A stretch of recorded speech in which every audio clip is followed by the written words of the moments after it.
एक तरफ तो एएनपी पीपल्स पार्टी और नून लीग जेयूआई पे तनकीद कर रही है और खासतौर पे उनके जो गवर्नर हैं केपीके में हाजी गुलाम अली साहब उन पे तनकीद कर रही है कि माली करप्शन भी है, इंतजामी करप्शन भी है और वो सियासी जमातों में तोड़फोड़ कर रहे हैं। लेकिन कल वसीम बदामी साहब के प्रोग्राम में एक दिलचस्प बात ये सामने आई कि पीपल्स पार्टी, नून लीग और एएनपी इस बात पर शिकवा कर रहे थे कि इस वक्त जो 28 लोगों की काबीना है उसमें पीपल्स पार्टी, नून लीग और एएनपी का शेयर जो है वो बहुत कम है। उनके 2 या 3 वज़रा हैं जबकि बाकी तमाम वज़रा जेयूआईएफ के हैं। तो क्या साफी साहब ये निगरान हुकूमत है या पीडीएम की हुकूमत है जो इस वक्त केपीके में मौजूद है? और ऐसी हुकूमत में अगर इलेक्शंस होते हैं, आम इंतखाबात, तो उसकी क्या हैसियत और क्रेडिबिलिटी रह जाएगी? देखिए शहजाद, बदकिस्मती ये है कि जो हमारी बड़ी जमातें हैं उनकी तरह हमारा मीडिया भी ये छोटे सूबों की तरफ तवज्जो नहीं दे रहा है और उनसे मुतालिक जो ख़बरें होती हैं, मसलन जब से ये हुकूमत बनी है मेरे दर्जनों ट्वीट हैं, मेरे वीलॉग हैं, मेरे इस पे कालम है और उसमें मैंने इन हक़ाइक़ का इज़हार किया है कि खैबर पख्तूनख्वा में निगरान हुकूमत नहीं है बल्कि इन मुख्तलिफ़ सियासी जमातों के लोगों की हुकूमत है।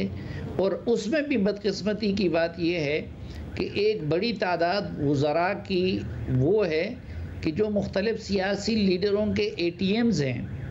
पीडीएम का हुकूमत में इसलिए उनको नहीं कह सकता क्योंकि पीडीएम एक तो ये है कि पीडीएम मेरे ख़्याल में अमलन मौजूद ही नहीं है। पीडीएम कब का ख़त्म हो चुका है और आपने देखा होगा कि पिछले पूरे साल में पीडीएम का कोई न सरबराही इजलास हुआ था ना और कुछ हुआ था। दूसरी बात ये कि वो फेडरल गवर्नमेंट हो या निगरान हुकूमत हो, उसमें तो पीपीपी भी शामिल है, उसमें तो एएनपी भी शामिल है, तो वो दोनों तो पीडीएम का हिस्सा नहीं है। तो आप पीडीएम का नहीं कह सकते, लेकिन ये बदकिस्मती और ये हकीकत है कि सिवाय 3-4 के बाकी तमाम मिनिस्टर्स जिनमें अक्सरियत जेयूआई की है लेकिन वो मुख्तलिफ़ सियासी जमातों के नुमाइंदे हैं और नुमाइंदे ही नहीं बल्कि उसमें बाज़ लोग बाज़ सियासी जमातों और सियासी लीडरों के ATM भी है। इसलिए ये किसी भी सूरत निगरान हुकूमत के तारीफ़ पे पूरा नहीं उतरता।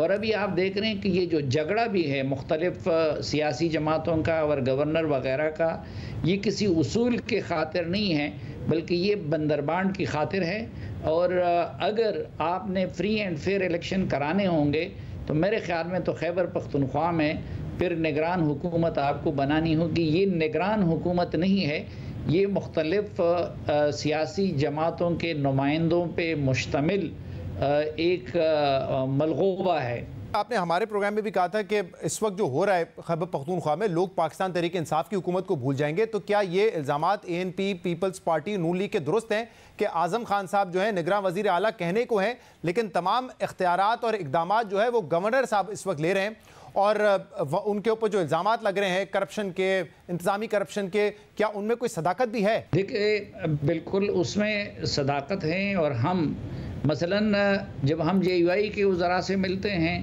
तो वो एएनपी और मुस्लिम लीग नून के वज़रा के करप्शन के किस्से सुनाते हैं। जब हम नून लीग वालों से मिलते हैं तो वो जेयूआई की क़यादत के और जेयूआई के वज़रा के करप्शन के किस्से सुनाते हैं।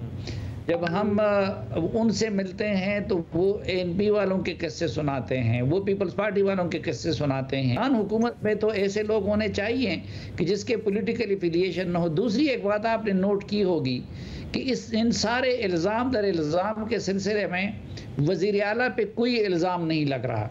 न एएनपी उस पर एतराज़ कर रही है, न जेयूआई कर रही है, ना कोई और कर रहा है। इसी तरह 2-3 वज़ीर है कि जो मेरिट पे लगे हैं उन पे भी कोई एतराज़ नहीं कर रहा है। तो वज़ीर आला को चाहिए कि वो अपने आप को असर्ट करे, उन पे एतराज़ नहीं है और वो अपनी पूरी काबीना रीशफल कर ले और मेरिट पे अपनी काबीना बना दे कि जो पॉलिटिकल पार्टीज़ के कारिंदे हों न उनके ATMs हों।